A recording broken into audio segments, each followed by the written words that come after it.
আসসালামু আলাইকুম। আমরা এতক্ষণ ছিলাম বসুন্ধরা কিংস এরিনাতে, যেখানে আমরা আজকে খুবই দুর্দান্ত একটি ম্যাচ আমরা উপভোগ করেছি।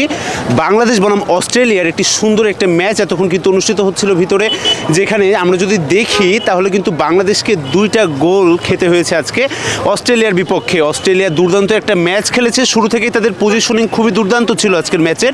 আমরা যদি সার্বিক দিকের একটি আলোচনা করি এখানে, তাহলে দেখব 73% বলই কিন্তু পজিশনিং ছিল অস্ট্রেলিয়ার কাছে। তো বাংলাদেশ সেই ক্ষেত্রে একটু দুর্বলতার কিছু কিছু জায়গা আমরা আজকে এখানে দেখতে পেরেছি, যেখানে কিন্তু আজকে জামাল ভুঁইয়াকে ছাড়াই মাঠে নেমেছিল বাংলাদেশ দল। তারপরেও পরের হাফে কিন্তু ঠিকই জামাল ভুঁইয়া কিন্তু মাঠে আসে, কিন্তু তারপরেও আমরা তেমন কোনো উন্নতি আজকের ম্যাচে আমরা দেখতে পারিনি। এখানে সমগ্র সময়টুকু জুড়েই কিন্তু অস্ট্রেলিয়া তাদের আধিপত্য বিস্তার করেছে ম্যাচটি ঘিরে। এবং আমরা যদি সর্বশেষ পরিস্থিতি এখন বলি, খেলাটা শেষ হয়েছে এবং 2টি গোলের মাধ্যমে খেলাটা শেষ হয়েছে এবং 2টি গোলই কিন্তু হয়েছে বাংলাদেশের অস্ট্রেলিয়ার পক্ষে, এবং যেই 2টি গোল বাংলাদেশকে ভোগ করতে হয়েছে আজকের ম্যাচটিতে। বাছাই পর্বে দ্বিতীয় রাউন্ডে আজকে কিন্তু মুখোমুখি হয়েছিল অস্ট্রেলিয়া বনাম বাংলাদেশ। তো এর ভিতরেও একটা দুর্দান্ত একটা ম্যাচ গিয়েছে, পুরোটা সময় দর্শকদের রমরমা একটি পরিবেশ আমরা দেখেছি পুরো স্টেডিয়াম জুড়ে।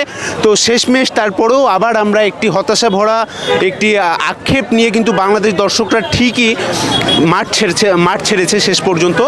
তো আমরা কিছু দর্শকদের কাছ থেকে শুনে নেব আজকের তাদের আজকের ম্যাচের অনুভূতি এবং সার্বিক পরিস্থিতি সম্পর্কে। ভাইয়াদেরকে আমি যদি বলি, ভাই আজকের ম্যাচটা কেমন উপভোগ করলেন? ম্যাচটা তুলনামূলক আলহামদুলিল্লাহ ভালোই ছিল, কারণ আমরা যদি বিগত রেজাল্টগুলো দেখি, যেমন এর আগের প্রিভিয়াস ম্যাচে আমরা 7-0 হেরেছিলাম, তারপরে তার আগে একটা ম্যাচ ছিল 4-0, তার আগে একটা ছিল 5-0। সো তুলনামূলক ভালো, বাট আমি মনে করি যে আমাদের প্লেয়ারদের আরেকটু ফ্যাসিলিটিস ইমপ্রুভ করে মানে আরও সুযোগ সুবিধা দেওয়া উচিত, কারণ এখানে অনেক লেগেসি ছিল। আমাদের যেমন প্লেয়ার যারা অ্যাটাকে উঠছিল, তখন দেখলাম যে আমাদের অপোনেন্টের বক্সে কেউ নাই। সো এমন কিছু কিছু দিক আসলে দেখা উচিত। আমি স্পেশালি মনে করি আরও রুট লেভেল থেকে আরও ভালো প্লেয়ার আনা উচিত আমাদের মনে হচ্ছে, তাহলে হয়তো রেজাল্টটা একটু ভালো হতো। জি ভাই। আচ্ছা, আজকের ম্যাচটাকে যদি শুধু ধরি, তাহলে আজকের ম্যাচের ল্যাকিংসগুলো কোন জায়গায় মনে হয়? আমার মনে হয় সবচেয়ে বড় লেকিংসটা ছিল ফিজিক্যালিটিতে। এখন ফিজিক্যালিটিতে তো আর অজিদের সাথে আসলে পারা পসিবল না, এটা সত্যি কথা, কিন্তু তারপরেও চেষ্টা করা উচিত, কারণ আমাদের ফিজিক্যালিটি তো অনেক। যেমন আমরা যখন সেকেন্ড গোলটা আমরা যদি দেখি, সেকেন্ডের যে প্লেয়ারটা গোল দিল হেডে, ও জাস্ট দাঁড়ায় হেড দিচ্ছে। সো এটা আমাদের দেখা উচিত যে এইখান থেকে এই দিক থেকে আর কতটুকু ইমপ্রুভ করা যায়। বাংলাদেশ ফুটবল ফেডারেশনের কি কি করা উচিত এই আমাদের এই ল্যাকিংসগুলা পূরণ করার জন্য, এটা আপনার কাছে?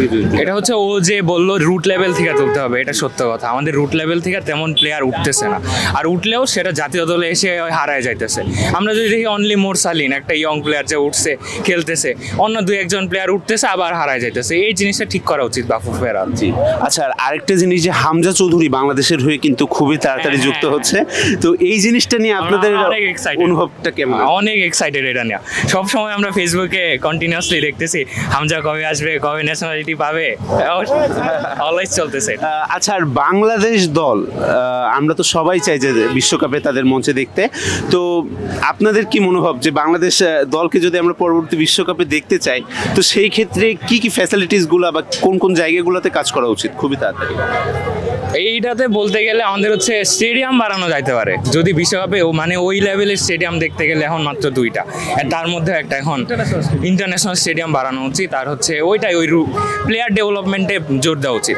এছাড়া আমরা বিশ্বকাপের ধারে কাছে মেবি যাইতে পারবো না।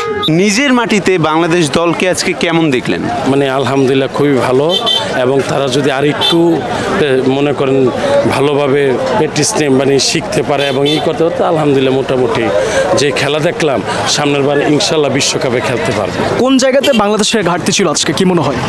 আসলে অস্ট্রেলিয়ার এগেনস্টে একটু লো ব্লক ডিফেন্স খেলতে হয়েছে আজকে, স্বাভাবিক ছিল।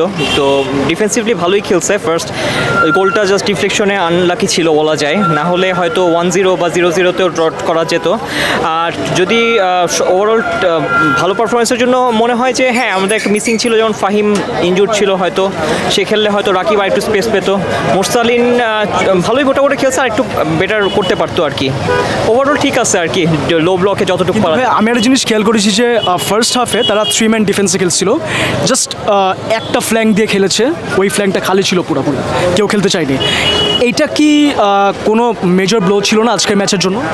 অ্যাকচুয়ালি ক্লাবে কিন্তু আসলে মোরসালিন কিন্তু মিডে খেলে, হ্যাঁ, তো এখানে খেলতে গেলে কিন্তু ওকে ফরওয়ার্ডে বা উইংয়ে খেলতে হয়। তো ফাহিম যদি খেলতো তাহলে কিন্তু একটা ফ্ল্যাঙ্কে ফাহিম খেলতো, আরেকটাতে রাকিব খেলতো, তখন হয়তো অ্যাটাকিং মিড বা নাম্বার 10-এ মোরসালিন খেলতো, তো তখন ওই দুইটা ফ্ল্যাঙ্কই কাজে লাগানো যেত বলে মনে হয়। আজকে বাংলাদেশ 2-0-তে ম্যাচটা আটকে রাখতে পেরেছে, তো আমার কাছে মনে হয় যে এটা বেটার রেজাল্ট।